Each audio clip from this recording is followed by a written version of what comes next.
دیکھیں بھئی بات یہ ہے، یہ دو علیحدہ علیحدہ مسئلے ہیں، بلکہ تین ہیں اس میں مسئلے۔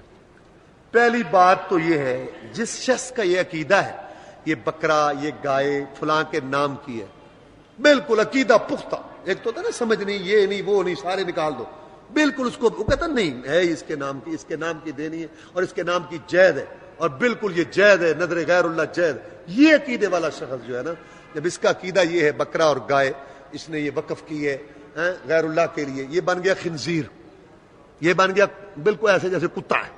اب کتے کو تم ذبح کرو اور اللہ کا نام لے کے، یا خنزیر کو ذبح کرو اللہ کا نام لے کے، کوئی فائدہ ہے؟ کوئی فائدہ نہیں۔ خنزیر خنزیر ہے، کتا کتا، یہ نظر غیر اللہ بھی ساتھ ہے، ایسے ہی ہے۔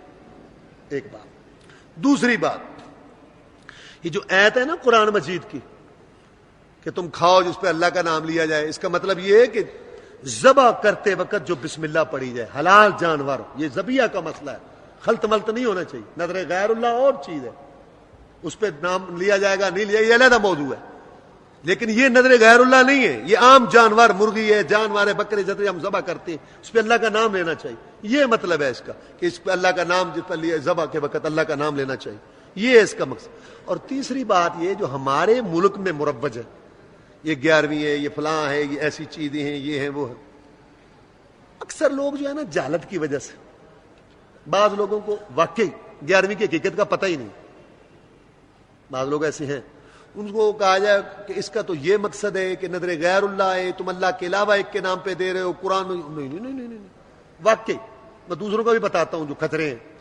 اچھا کچھ لوگ ایسے ہیں سادہ، ان کو نہیں پتا، یہ لوگ جو ہے نا ان کو سمجھائی جائے بات کہ بھئی تم 11 طریق کیوں مقرر کر رہے ہو، عبد القادر جیلانی کا نام کیوں لے رہے ہو، دوسروں کا تم اللہ کے لیے دو اور کسی دن بھی دو، ان کو یہ سمجھائی جائے۔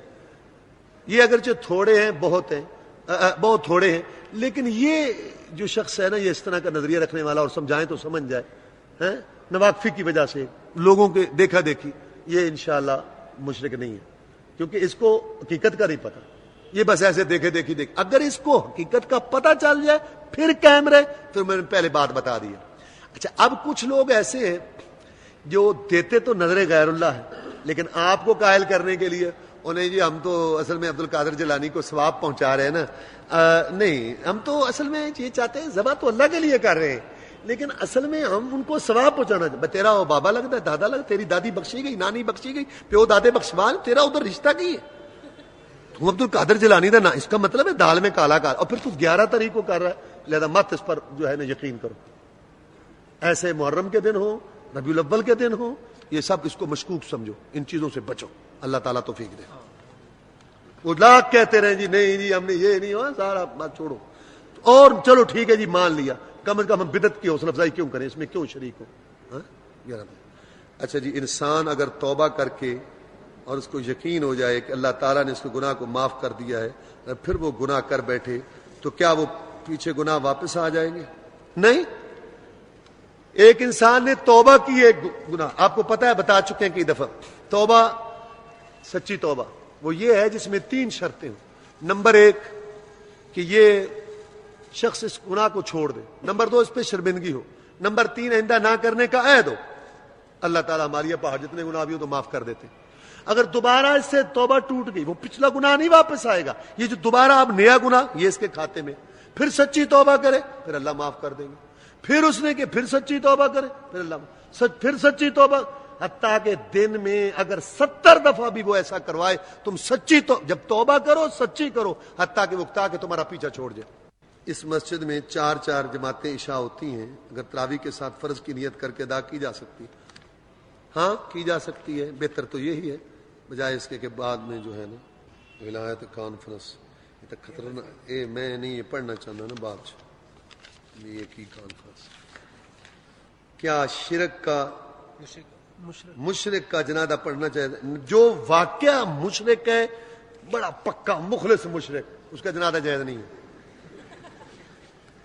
سعودی عرب والے تو امام بن حنبل کی اقتداء کرتے ہیں، اور ہم کیوں نہیں اقتداء نہیں کرتے، جبکہ ہم ان کی مشابہت کرتے ہیں۔ پہلی بات ہے کہ آپ کو فاد نے یہ پیغام بھیجا ہے کہ ہم سارے حنبلی ہیں اور ہم امام احمد بن حنبل کے پیچھے، تمہیں کس نے کہا کہ امام احمد بن حنبل کے پیچھے چلتے ہیں وہ سارے؟ پہلی بات تو یہ ہے، دوسری بات ہے وہ چلتے بھی ہوں تو ان کی بات ہمارے لیے دلیل ہے. جو بات صحیح ہے صحیح ہے, جو نہیں ہے نہیں ہے. سعودی عرب والے 20 رکھتے پڑھتے ہیں, صحیح کرتے ہیں یا غلط کرتے ہیں؟ اگر صحیح کرتے ہیں تو ہم کیوں نہیں پڑھتے؟ بھئی یہ بات ہم کئی دفعہ جواب دے چکے ہیں. پہلی بات تو یہ ہے کہ سعودی عرب کا مفتی اعظم جو ہے اس کا فتویٰ 8 رکعت کا, 3 وتر 8. پھر سعودی عرب کی تمام مساجد, ریاض کی بڑی بڑی مساجد, جدہ کی, مکہ کی, مدینہ کی, پورے سعودی عرب میں 8 رکعت ہوتی ہیں پورے, سوائے بیت اللہ شریف کے اور مسجد نبوی کے. وہ کہتے ہیں کہ یہ ایک سلسلہ چلا آ رہا ہے, ہم نے اس کو, وہ کہتے ہیں, ہم یہ نہیں کہتے کہ وہ ٹھیک کر رہے ہیں, وہ کہتے ہیں ہم ایک سلسلہ چلا آ رہا ہے, ہم نے اس کو ختم نہیں کیا. یہ حنفی تھے نا پہلے, ترک, انہوں نے شروع کیا تھا, تو ہم اس کو کہتے ہیں کہ یہ چلتا رہے. کیوں؟ اس میں لوگ آتے رہتے ہیں ہر وقت قیام کے لیے, لوگوں کو قیام مل جائے. یہی وجہ ہے کہ پہلے ایک امام کراتا ہے, پھر ایک اور امام آ جاتا ہے 10 رکعت میں, پھر آخری عشرہ میں ایک تیسرا امام آ جاتا ہے. تو یہ اس طریقے سے نہیں پڑھتے جیسے یہ ہمارے بھائی پڑھتے ہیں. پہلی بات تو یہ ہے کہ وہی بات جو ہمارے بھائی کر رہے تھے. وطر کا ایک طریقہ ہے نا افضل, کہ 2 رکعت پہ سلام پھیرو اور ایک وہ پڑھو, یہ افضل طریقہ ہے. 3 کٹھے بھی جائز ہے, پر افضل طریقہ ہے ایک مثال. لیکن یہ ہمارے بھائی نہیں پڑھیں گے. جب میں مدینہ میں پڑھتا تھا شیخ صاحب, میں بڑا حیران ہوتا تھا. بھئی وہاں رہتے ہیں ہمارے ہندوستان کے, پاکستان کے دوست, اچھا 5 نمازیں بھی امام کے پیچھے ہو جاتی ہیں, مسجد نبوی کا یا بیت اللہ کا. اچھا جمعہ بھی ہو جاتا ہے, عید بھی ہو جاتی ہے, تراویحیں بھی ساری ہو جاتی ہیں. جب وطر پڑھنے لگتے تو پیچھے ہو کے بیٹھ جاتے. تو پھر وہی بات ہوئی جو میں پہلے کر چکا ہوں کہ وہ جو ذہن میں تکلیف ٹھوسی ہوئی ہے اپنے اصل مسئلہ یہ ہے. اصل مسئلہ یہ نہیں ہے کہ سعودی عرب میں کیا ہوتا ہے.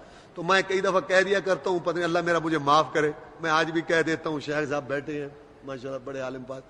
بھائی وہاں آمین بھی ہے, سینے پر ہاتھ بھی ہیں, رفع الیدین بھی ہے, پاؤں سے پاؤں ملانا بھی ہے. پاکستان سے 3.5 گنا زیادہ رقبہ, پکی قبر کوئی نہیں. یہ سارا سلسلہ, یہ سارے کام شروع کر دو, 20 بھی پڑھ لو جاؤ.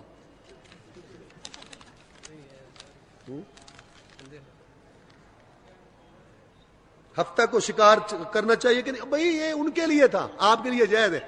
ہاں بے شک لاؤ کرو, اور یہ لاؤ. میں نے مولوی صاحب کے لیے کہنا, واخر دعوانا میرا مطلب ہے یہ ان کے لیے پابندی تھی. بے شک کرو کہنا یہ جملہ تھا, کرو. بھئی یہ باتیں میں نے پہلے بھی بتایا, یہ دیوبندی بریلوی کی باتیں ہمیں نہیں سمجھ آتی. یہ تو کوئی مذہب نہیں ہے. اصل بات یہ ہے جس کی نماز اپنی نہیں ہوتی نا اس کے پیچھے بھی نہیں ہوتی, جس کی اپنی ہو جاتی ہے اس کے پیچھے بھی ہو جاتی ہے. یہ جہاں فٹ کرنا چاہو, جہاں فٹ ہوتی ہے اس کو فٹ کرو. دیوبندی بریلوی تو کوئی مسئلہ نہیں نا, شہروں کے نام ہے.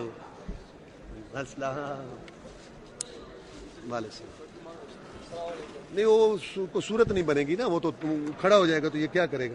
یار یہ بعد میں